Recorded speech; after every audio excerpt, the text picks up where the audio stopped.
o terceiro capítulo do Karma Yoga. O Namo Bhagavate Vasudevaya. O Namo Bhagavate Vasudevaya. O Namo Bhagavate Vasudevaya. Verso 37. A Suprema Personalidade de Deus disse: é somente a luxúria, Arjuna, que nasce do contato com o modo material da paixão, e mais tarde se transforma em ira, que é o inimigo pecaminoso que a tudo devora neste mundo. Verso 38.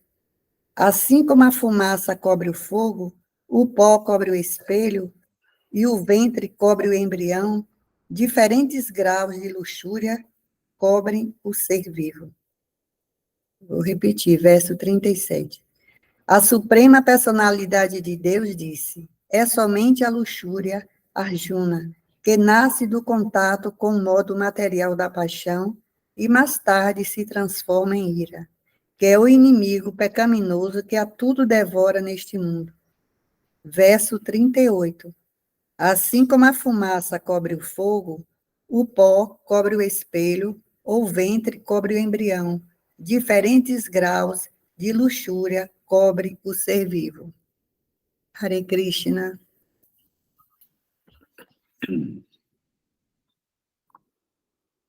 Om Namo Bhagavate Vasudevaya. Om Namo Bhagavate Vasudevaya. Om Namo Bhagavate Vasudevaya. Om. Shri Bhagavan Vacha, Shri Bhagavad Gita, capítulo 3, verso 37.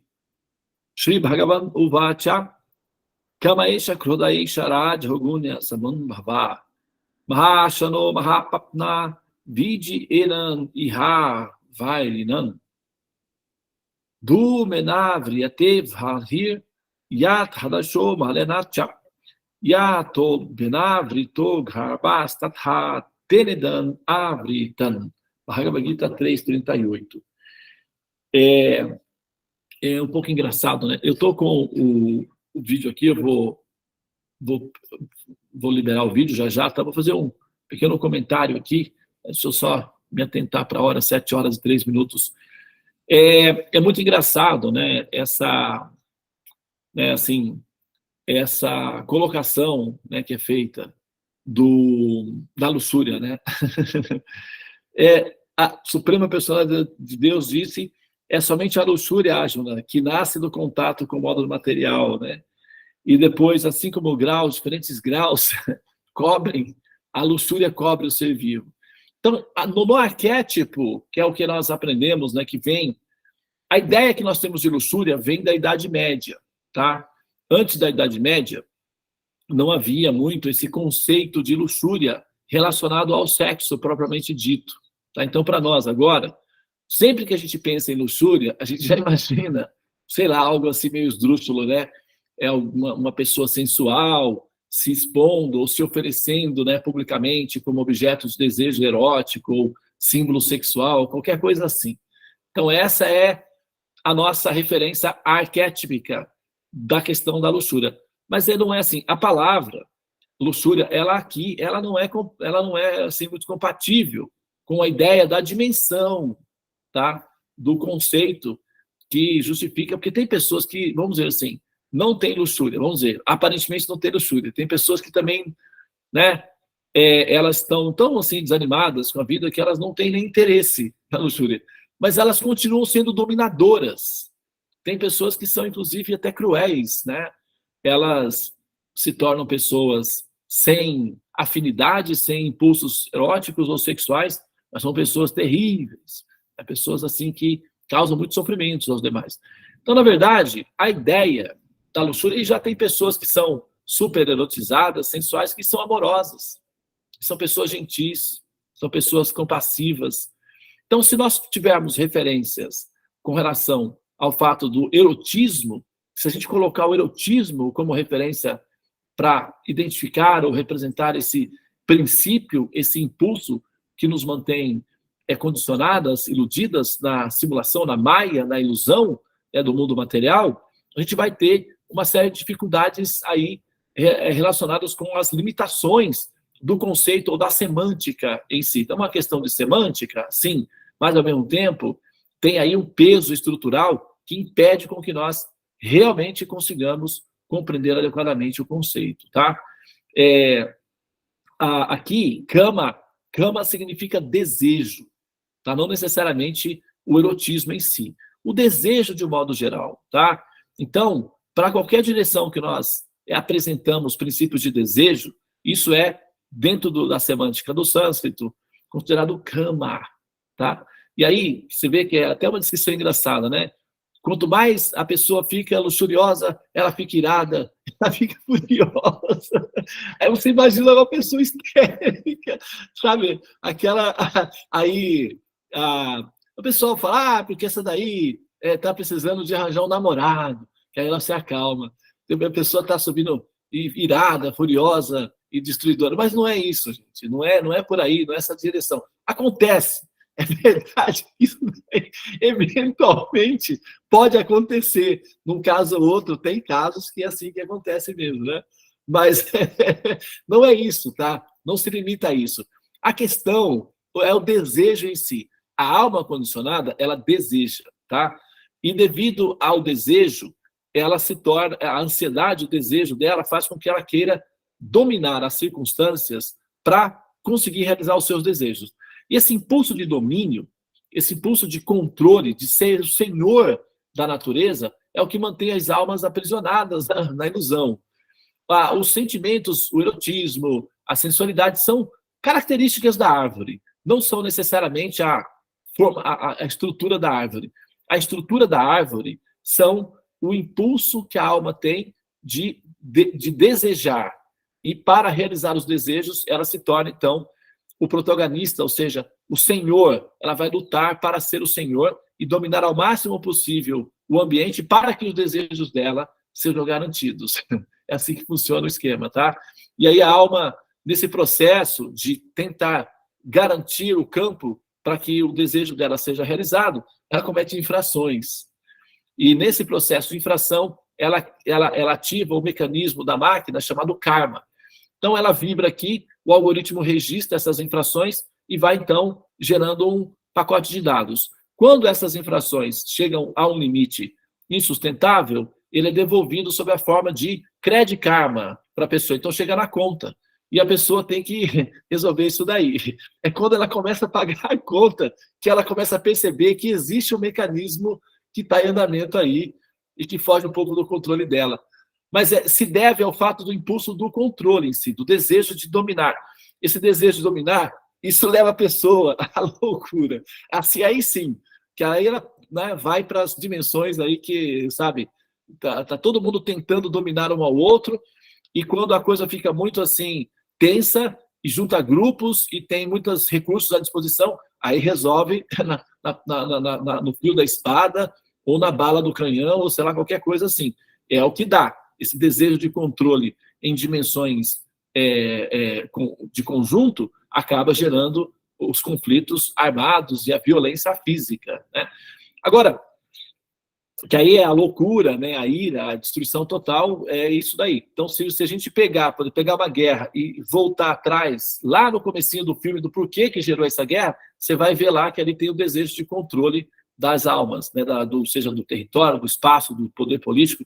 Tem um princípio de controle ali. Tem alguém querendo controlar alguma coisa e tem outra pessoa disputando a mesma coisa. Quando duas pessoas disputam a mesma coisa, dá nisso daí. E quando muitas pessoas se juntam para disputar a mesma coisa contra um outro grupo que tem muitas pessoas também, aí, é isso aí que dá, entendeu? Então, isso chama-se humanidade, né? São formados de pequenos grupos disputando territórios e espaços, e esse conflito de disputa é uma tônica, uma característica dos grupos humanos. E o resultado é que tem muita violência e tal. Então, o que se tenta fazer? Se tenta negociar, se tenta acertar, se tenta dialogar, se tenta encontrar um caminho, uma terceira via para resolver os problemas de conflito sem que haja violência. Na medida em que a gente consegue essa dimensão, ou seja, resolver os conflitos com o mínimo de violência possível, isso chama-se evolução.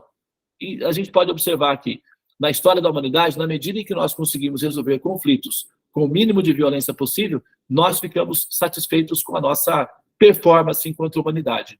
E sempre que nós não conseguimos resolver com o diálogo e foi para o campo da violência, nós nos sentimos envergonhados de ser humanos. É isso que acontece, entendeu?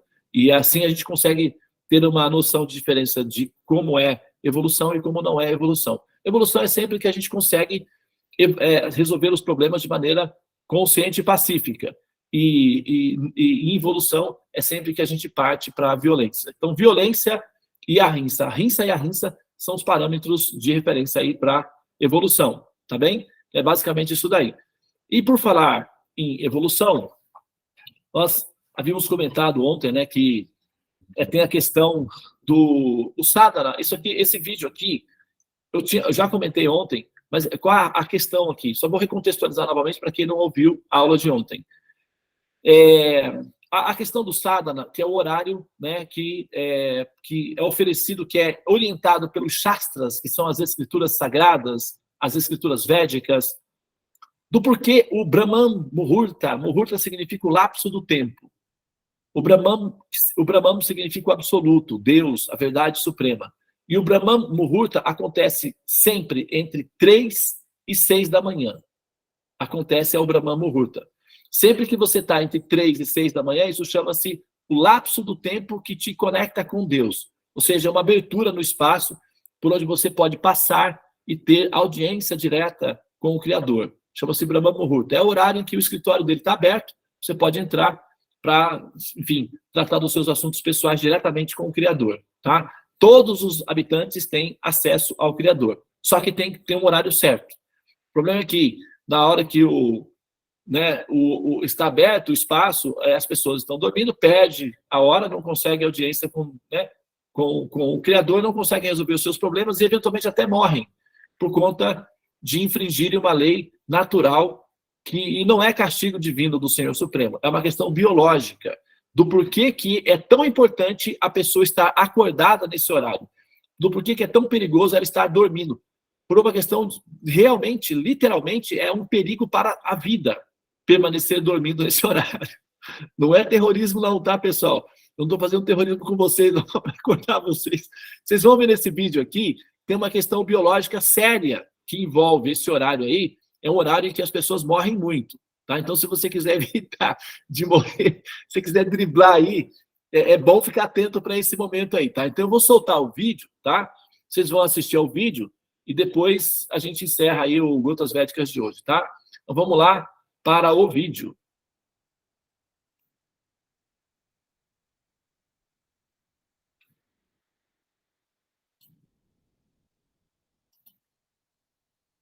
Pulmão à noite, silenciosamente. O que destrói sua via respiratória à noite, silenciosamente. Passa o dia inteiro bem, toma um remedinho, levantou, piolou tudo de novo. Parece que você foi atropelado por um caminhão. O que está acontecendo? É o vento gelado, é uma temperatura. Então, ventilador ligado, ar-condicionado ligado.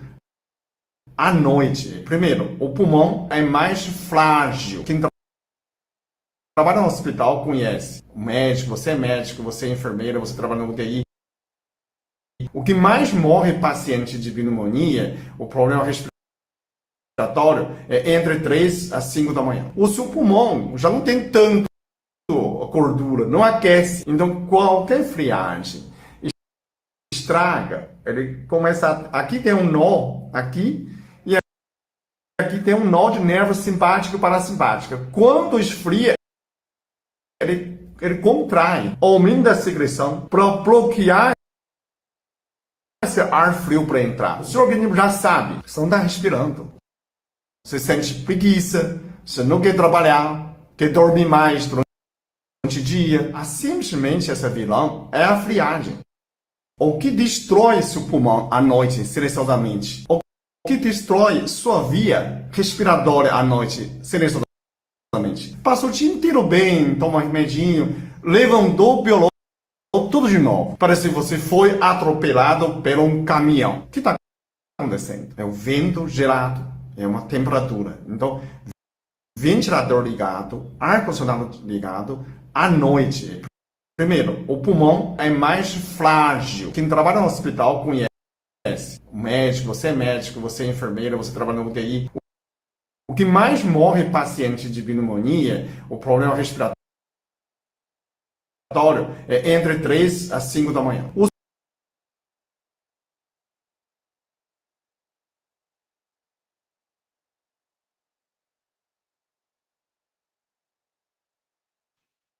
Então, pessoal, era aí esse vídeo, tá? Eu disponibilizei ontem no link lá no nosso grupo também.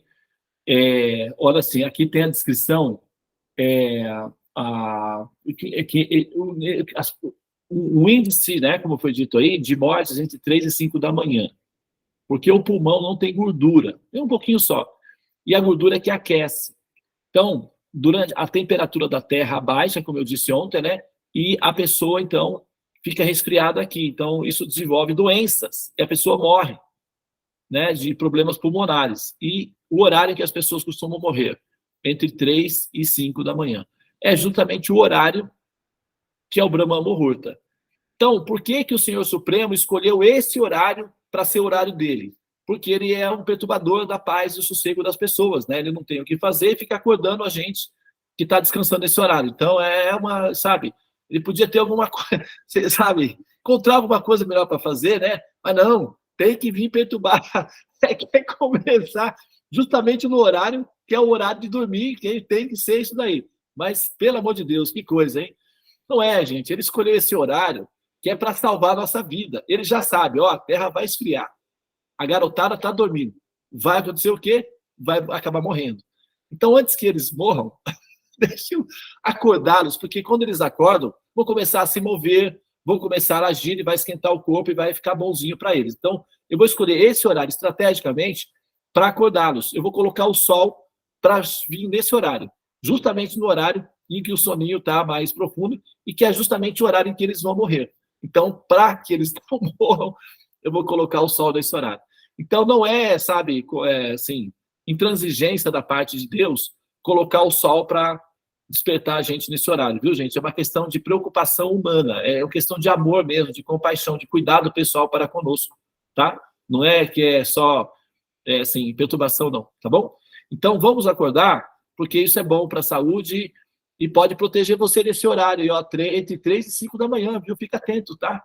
Ó, é o horáriozinho que é bom você ficar esperto com esse horário aí, porque permanecer refrigerado, né? Nesse horário pode ser uma experiência. Enfim, tá aí o recado. Quem tem ouvidos, ouça. Quem tem olhos, veja. E quem tem juízo, aprenda. Namastê. Hare Krishna.